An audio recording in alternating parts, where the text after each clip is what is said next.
ದೆಹಲಿ ಪೊಲೀಸರ ಕಳ್ಳಾಟ ಬಯಲಿಗೆ ಬಂದಿದೆ.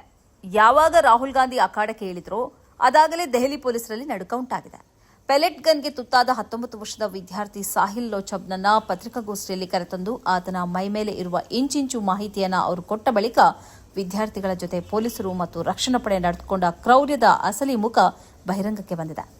ಪಾರ್ಲಿಮೆಂಟ್ ಸ್ಟ್ರೀಟ್ ಪೊಲೀಸ್ ಠಾಣೆಯಲ್ಲಿ ದಾಖಲಾದ ಸಾಮಾನ್ಯ ಡೈರಿಯಲ್ಲಿ ಪೆಲೆಟ್ ಗನ್ ಹಾರಿಸಿದ ಬಗ್ಗೆ ಮತ್ತು ಅದಕ್ಕೆ ನಿರ್ದೇಶನ ನೀಡಿದವರ ಬಗ್ಗೆ ನಮೂದು ಮಾಡಲಾಗಿದೆ. ಈ ಪೆಲೆಟ್ ಗನ್ನಿಂದ ಕನಿಷ್ಠ 4 ಮಂದಿ ಗಾಯಗೊಂಡಿದ್ದಾರೆ. ಸಾಹಿಲ್ ಲೋಚಬ್ ಅವರ ಕಣ್ಣಿನ ಪಾಪಿಗೆ ಗಾಯವಾಗಿದೆ. ಅವರು ಒಂದು ಕಣ್ಣು ಕಳೆದುಕೊಳ್ಳುವ ಸಾಧ್ಯತೆ ಹೆಚ್ಚಾಗಿದೆ.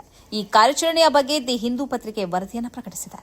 ಜುಲೈ 22ರಂದು ಮುಂಜಾನೆ 1:24 ಪಾರ್ಲಿಮೆಂಟರಿ ಸ್ಟ್ರೀಟ್ ಪೊಲೀಸ್ ಠಾಣೆಯ ಡೈರಿಯಲ್ಲಿ ಪೆಲೆಟ್ ಗನ್ ಕುರಿತಾದ ಮಾಹಿತಿಯನ್ನು ಪೊಲೀಸರು ದಾಖಲಿಸಿದ್ದಾರೆ.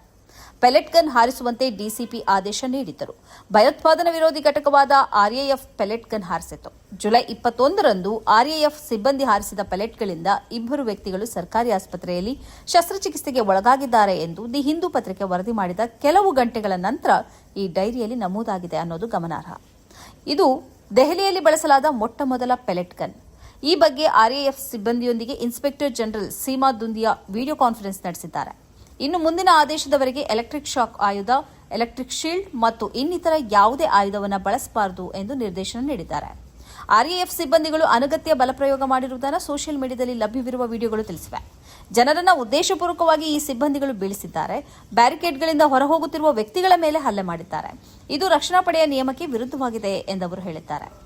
ಅಲ್ಲದೆ ನಿವೃತ್ತ ಇಂಟೆಲಿಜೆನ್ಸ್ ಬ್ಯೂರೋದ ವಿಶೇಷ ನಿರ್ದೇಶಕ ಯಶೋವರ್ಧನ್ ಆಜಾದ್ ಅವರು ಜುಲೈ 22ರಂದು ಸುಪ್ರೀಂ ಕೋರ್ಟ್ಗೆ ಅರ್ಜಿ ಸಲ್ಲಿಸಿದ್ದಾರೆ.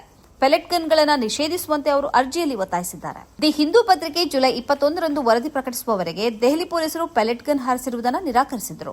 ಆದರೆ ಈ ವರದಿ ಪ್ರಕಟವಾದ ಬಳಿಕ ತುರ್ತಾಗಿ ಜುಲೈ 22ರಂದು ಮುಂಜಾನೆ 1 ಗಂಟೆಗೆ ಪಾರ್ಲಿಮೆಂಟ್ ಸ್ಟ್ರೀಟ್ ಪೊಲೀಸ್ ಠಾಣೆಯ ಡೈರಿಯಲ್ಲಿ ಈ ಬಗ್ಗೆ ನಮೂದು ಮಾಡಿ ತಲೆ ತಪ್ಪಿಸಿಕೊಳ್ಳಲು ಪೊಲೀಸರು ಯತ್ನಿಸಿದ್ದಾರೆ ಅನ್ನೋದು ಗೊತ್ತಾಗಿದೆ.